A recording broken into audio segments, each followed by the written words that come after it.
quand on parle pour les formes verbales, c'est-à-dire quand on parle pour les types des verbes. Donc, si on parle pour les types des verbes, c'est-à-dire on parle dans la partie de la langue française pour la conjugaison. Donc, qu'est-ce qu'on dit pour la conjugaison comme petite définition? C'est la séparation en genre et en nombre. Donc, voilà, pour la conjugaison, on fait la séparation entre les genres et les nombres. Donc, qu'est-ce qu'on dit pour les genres? C'est-à-dire soit genre féminin ou bien genre masculin. Et pour, d'accord, le nombre, dans ce cas-là, on parle pour le singulier et le pluriel. Donc voilà pour la séparation. C'est quoi l'objectif pour la séparation entre les genres et les nombres? Pour faciliter la communication avec les autres. Comment? Donc voilà, par exemple, dans la conjugaison, si on conjugue un verbe dans un temps, il appartient dans un mode. Par exemple, c'est le verbe manger. Au présent de l'indicatif. Au présent de l'indicatif, en général, ici, on conjugue ce verbe dans combien de pronoms? Combien de pronoms? 6 pronoms. 3 pronoms personnels singuliers et 3 pronoms personnels pluriels. Donc, si on dit pronom personnel singulier, c'est-à-dire on parle pour les nombres. Pluriel aussi, on parle pour les nombres. Et quand on parle pour le genre, donc c'est quoi l'objectif, d'accord, de faire la séparation entre les genres? Quand? Maintenant, la séparation des genres. Pour le nombre, on a déjà, d'accord, c'était ça. D'accord, si on parle pour quelqu'un, on dit soit moi, soit toi, soit il ou bien elle. Je mange, tu manges, il mange. On a une seule personne. Donc ça, on parle pour le singulier. Mais pour le pluriel, on parle pour 2 personnes et plus, dans la langue française. Et pour le genre, quand on utilise la séparation des genres dans la conjugaison, il ou bien elle. Donc voilà, on a il pour, d'accord, le masculin. Pour le pluriel, on a il pour le singulier féminin. Ça, c'est pour le pluriel masculin ici. Le pluriel masculin. Et pour le deuxième elle, c'est pour le singulier féminin. Et elle pour le singulier, pour le pluriel, mais féminin. Quoi d'autre? Quoi d'autre? Aussi, on parle pour les genres. Donc voilà, votre collègue a dit on utilise la séparation des genres pour le 3e pronom personnel, soit singulier, soit pluriel. Et quoi d'autre? Aussi dans les temps composés. Les temps composés, si on conjugue un verbe dans un temps composé avec l'auxiliaire être. Si on conjugue 10 verbes, d'accord, dans les temps conjugués, dans les temps, d'accord, composés avec l'auxiliaire être, dans ce cas-là, qu'est-ce qu'on dit? Avec le participe passé, s'accorde en genre et en nombre. S'accorde en genre. Qu'est-ce que ça veut dire s'accorde en genre? Si on dit par exemple, voilà, c'est en genre, c'est-à-dire féminin, ou bien masculin. Et nombre aussi, soit singulier, soit le pluriel. Mais pour notre leçon aujourd'hui, on parle pour les types de verbes, c'est-à-dire ce qui appartient dans la partie de la langue française. Combien de types en général, ou bien combien de formes des verbes? Les verbes ont 4 formes possibles. On a 4 formes des verbes. On a les verbes, d'accord, dans un genre actif, et les verbes, d'accord, passifs, les verbes pronominaux et les verbes impersonnels. Avant de terminer l'explication, qu'est-ce qu'on dit pour les verbes actifs et les verbes passifs? Qu'est-ce que ça veut dire?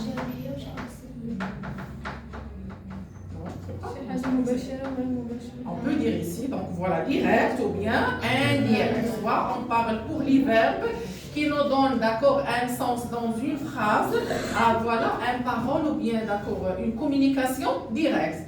Et d'autres verbes qui appartiennent dans le genre passif, donc voilà, ils passent un message, mais dans une méthode indirecte. Et les verbes pronominaux, Les verbes pronominaux plutôt. On dit un verbe pronominal et les verbes pronominaux. D'accord? On ajoute ce, mais c'est quoi? Qu'est-ce qu'il explique les verbes pronominaux? C'est quoi le sens? On parle pour la communication directe, d'accord? On dit vous me comprendre, vous me comprendre. Pourquoi je vais ajouter me? Je me, tu te, il se, nous, vous, il se. Pourquoi je vais ajouter, hein? D'accord? C'est-à-dire la personne qui parle, hein? Est-ce que vous me comprenez, hein? Vous, me. Donc ça c'est pour elle s'accorde la personne qui parle. Tu te aussi on ajoute pour, d'accord, je vais parler avec toi ou bien avec l'autre personne. Il se ou bien elle se aussi, donc je vais concerner la personne qui je parle avec. Et les verbes impersonnels en général, qu'est-ce que ça veut dire les verbes impersonnels? C'est-à-dire les verbes, on peut dire autre nom. Soit on dit les verbes impersonnels ou bien les verbes dans un mode impersonnel, c'est le mode infinitif, hein? C'est les verbes à le mode infinitif. Comme le verbe chanter, danser, sortir. Donc ce sont des verbes à l'infinitif, c'est-à-dire les verbes impersonnels. Hein? Aussi on a d'autres verbes, donc ça c'est pour les modes impersonnels. Mais on a d'autres verbes impersonnels. Seulement avec le pronom il. Et il se conjugue seulement avec le troisième pronom personnel, comme le verbe pleuvoir, comme le verbe falloir. Hein? On dit seulement, j'ai déjà expliqué, mais seulement une petite révision. Le verbe falloir, on dit seulement il faut. Hein? Je ne dis pas d'accord, je faut, tu faut. Hein? Il faut. Il se conjugue seulement il. Hein? Ce n'est pas un verbe personnel. Les qui ne s'accordent pas un, d'accord, pronom. Mais quelqu'un, d'accord, ou bien quelque chose. Aussi comme les verbes dans un mode impersonnel, les verbes dans un mode impersonnel comme les verbes, d'accord, infinitif. Et le verbe pleuvoir aussi. Le participe présent aussi, c'est un mode impersonnel, mais ce n'est pas un verbe. Donc les verbes à la forme active, qu'est-ce qu'on dit, d'accord, pour les verbes à la forme active?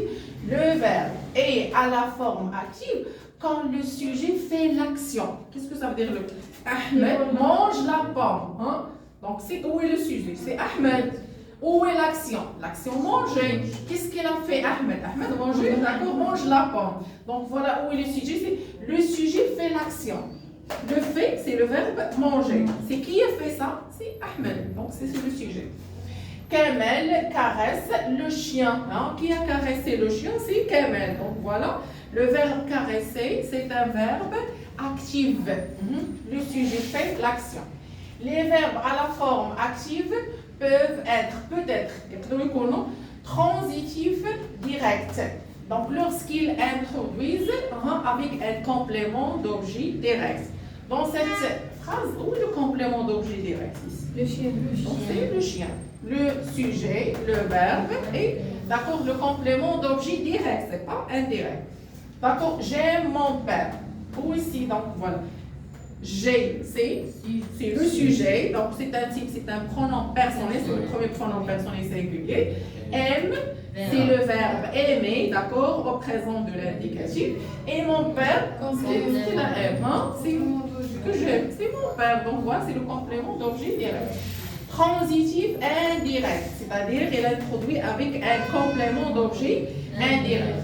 Lorsqu'il introduit avec un complément d'objet indirect, je pense à mon père. Aussi même, d'accord, voilà le sens de la phrase, il a changé. Donc, on a laissé le sujet, d'autres verbes, et on a changé le sens de la phrase. Même le sujet même. Le sujet, le verbe, voilà, c'est une préposition. Donc, si on a introduit une préposition avant le complément d'objet direct, ça devient quoi?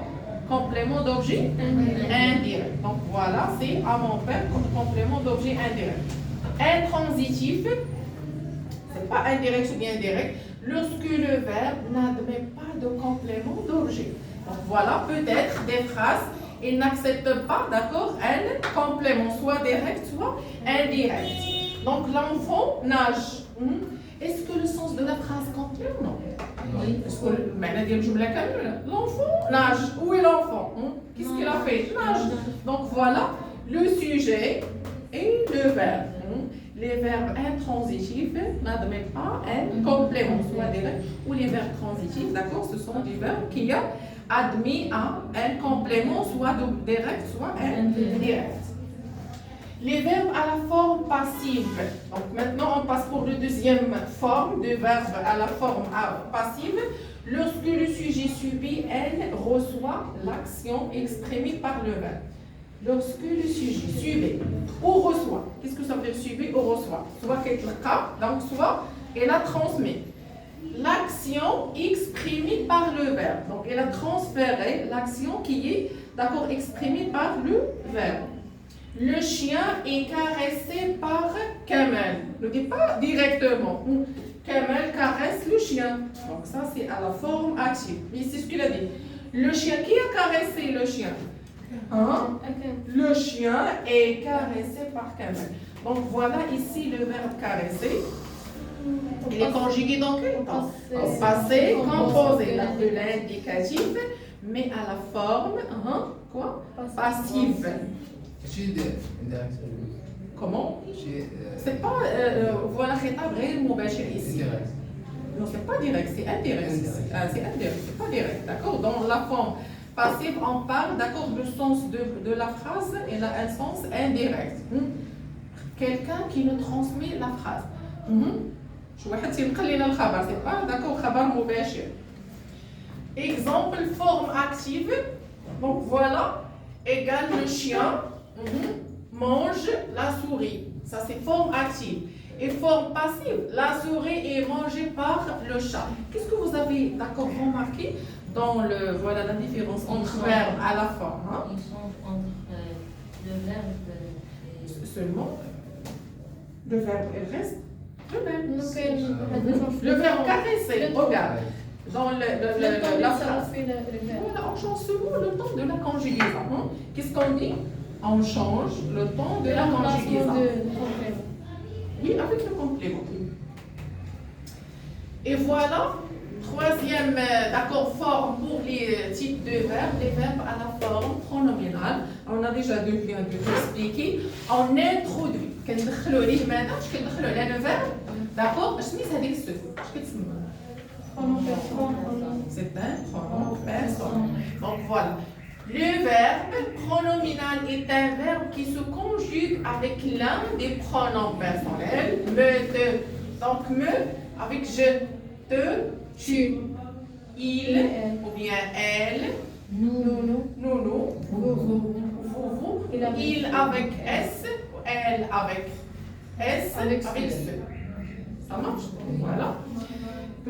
La même personne, d'accord, est du même nombre que le sujet. Je te, je me, tu te, et ainsi de suite.